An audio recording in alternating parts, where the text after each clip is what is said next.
Bienvenidos. A pesar del deterioro de los términos de intercambio comercial y de la incertidumbre que afecta al comercio mundial, la economía china se expandió en el primer trimestre más de lo esperado. La Oficina Nacional de Estadísticas informó que la segunda economía del mundo creció un 5,4% en lo que va de año, comparado con el mismo trimestre del año pasado.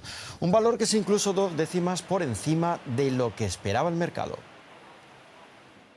Pues nos vamos directos hasta la Bolsa de Frankfurt para analizar estos números con nuestro compañero Ezequiel Daray. Saludos, Ezequiel. China está creciendo o ha crecido, habría que decir, por encima de lo esperado. ¿Qué información esconde ese 5,4%?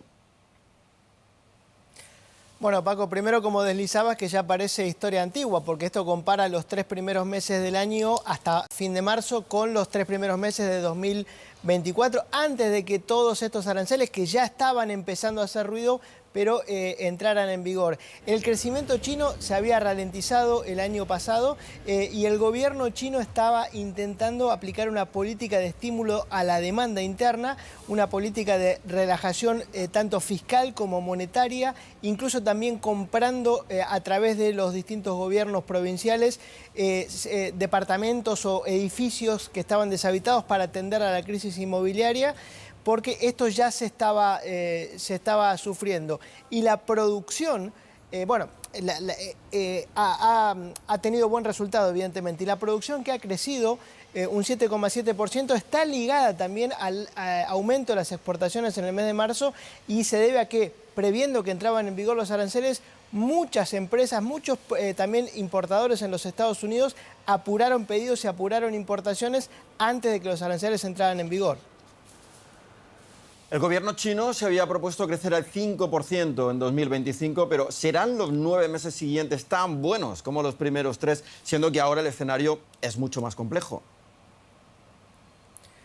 Bueno, seguramente no, Paco. Ya en abril hay signos de deterioro. Muchas empresas globales que operan o producen en China ya han reducido sus pedidos. El objetivo de crecer al 5% va a ser muy complicado. El mercado ya está estimando un 4%, que tampoco sería tan malo. Hay que tener en cuenta cómo está armado el Producto Bruto chino. El 40% del Producto Bruto es el consumo interno, un 42% es la inversión de las empresas, 16% el gasto público, el resto es comercio internacional, 20% de importaciones y 16% de exportaciones y 17% de importaciones. ¿Cómo podría crecer? Bueno, de todas estas variables, la inversión no creo que suba, porque estamos hablando de que se va a producir cada vez menos, que se va a exportar cada vez menos. Tendría que hacerlo el consumo interno. Si las exportaciones en esta distribución que te di, por ejemplo, cayeran un 10%, China necesita que el consumo interno crezca un 5% para compensarlo. Por eso vamos a ver mucho más estímulos y mucho más relajación para tratar de que los chinos empiecen a gastar y que no se dependa tanto de las exportaciones. Gracias, Ezequiel, desde la Bolsa de Frankfurt.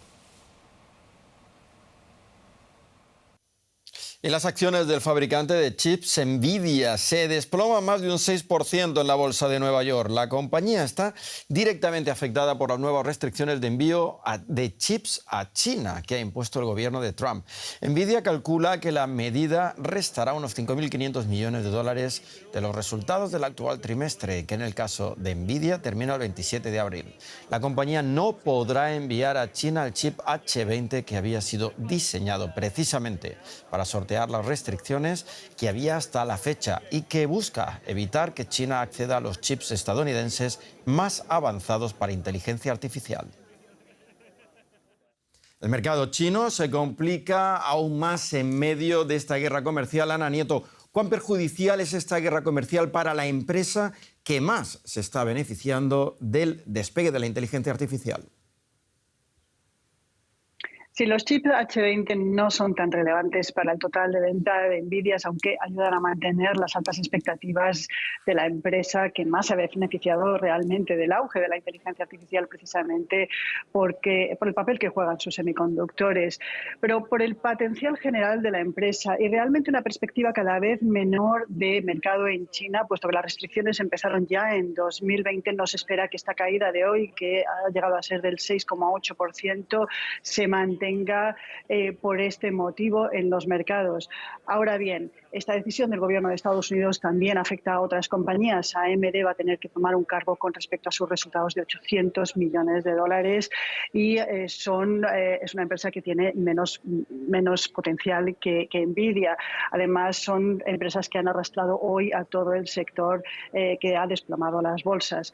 Lo que es notable y que se advierte en este caso es que ni la cercanía con Trump, que cenó con el presidente de Nvidia en Mar-a-Lago a principio de mes, ni el hecho de que se hayan reiterado compromisos de inversiones en Estados Unidos, como ha hecho Nvidia, cambian el panorama tarifario o el panorama que se tiene desde la Casa Blanca con respecto a China.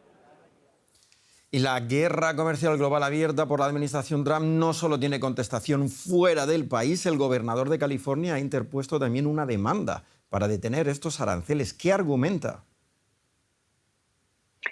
Sí, el demócrata Gavin Newsom ha anunciado una demanda justo hoy porque Donald Trump ha impuesto aranceles de forma ilegal, ya que no ha contado con una decisión del Congreso. Trump ha usado una ley de emergencia económica del año 1977 para justificar sus decisiones ejecutivas sin contar con el poder legislativo, y la realidad es que esta ley nunca se había utilizado para imponer aranceles.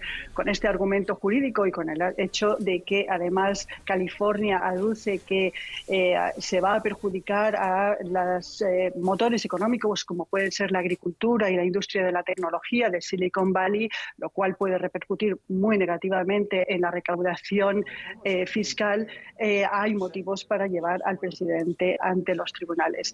El uso de esta ley en caso de emergencia ya ha sido usada por pequeñas empresas que el lunes también interpusieron una demanda contra el presidente, diciendo además que los déficits no son emergencias económicas. Muchas gracias, Ana, desde Nueva York. Gracias. En la bolsa de Nueva York cerró en negativo, profundizando su caída. El índice de referencia, el S&P 500, perdió más de un 2%. Y el índice tecnológico Nasdaq se dejó más de un 3%, arrastrado por Nvidia, precisamente. Las pérdidas se aceleran también después de que el presidente de la Reserva Federal reconociese que el nivel de los aranceles aprobados por Trump es superior al esperado. Jerome Powell ha dejado entrever que la Fed esperará a tener más claridad sobre la agenda de Trump antes de bajar los tipos de interés.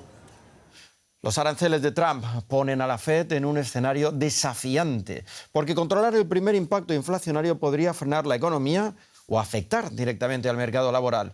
Así lo explicaba el presidente de la Fed hoy mismo. El nivel de aranceles anunciado hasta ahora es considerablemente mayor al anticipado y los efectos serán igualmente superiores a lo esperado. Hablo de mayor inflación y un menor crecimiento. Damos paso ahora a otras noticias económicas que queremos destacar a esta hora. La Organización Mundial del Comercio calcula que la política arancelaria de Trump frenará el comercio global hasta registrar una contracción del 0,2% este año. Los nuevos pronósticos presentados por la directora general Ngozi Okonjo-Iweala indican que si Trump reactivara los aranceles recíprocos, el comercio global se contraería hasta un 1,5%. Ese sería el mayor shock para el comercio global desde el 2020, en plena pandemia por COVID.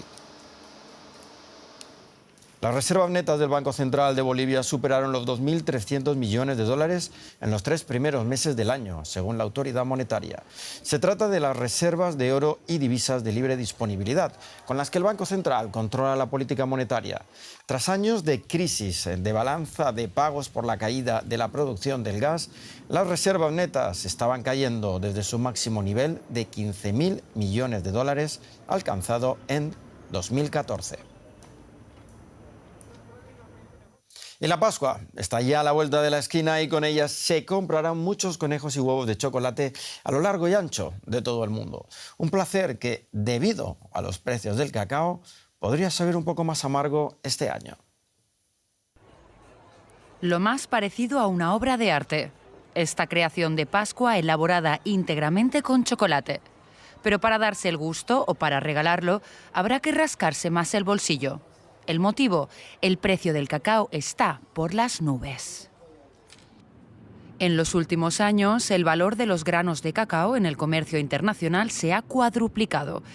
A principios de 2023, la tonelada costaba alrededor de $2.500 y en enero de este año superaba los 10.000, un precio muy volátil cuyos efectos se reflejan en el precio del chocolate con meses de retraso. Según los expertos, los tiempos del cacao barato parecen haber quedado atrás. En África Occidental, de donde proviene cerca del 75% del cacao mundial, el cambio climático está afectando gravemente las cosechas. En Ghana, en 2024, la producción cayó casi a la mitad, la peor cosecha en 2 décadas, y este año no se espera que mejore. Lo mismo ocurre en Costa de Marfil.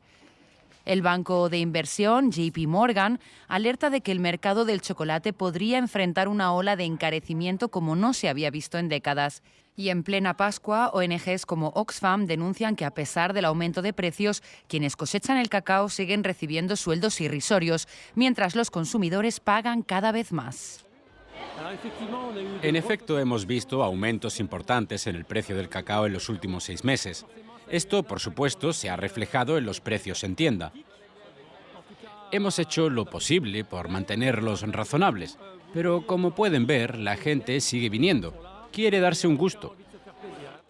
En este festival chocolatero suizo aún se respira cierto entusiasmo, pero con precios tan elevados muchos consumidores optan por comprar menos. En Alemania se produjeron este año 228 millones de conejos de chocolate para Pascua, 12 millones menos que el año pasado, según cifras del gremio. Pues hasta aquí la economía. Pueden seguir esta y otras noticias en nuestras redes sociales. Les invito a que sigan aquí con nosotros en DW. En nombre de todo el equipo de Berlín, gracias por su atención. Hasta la próxima.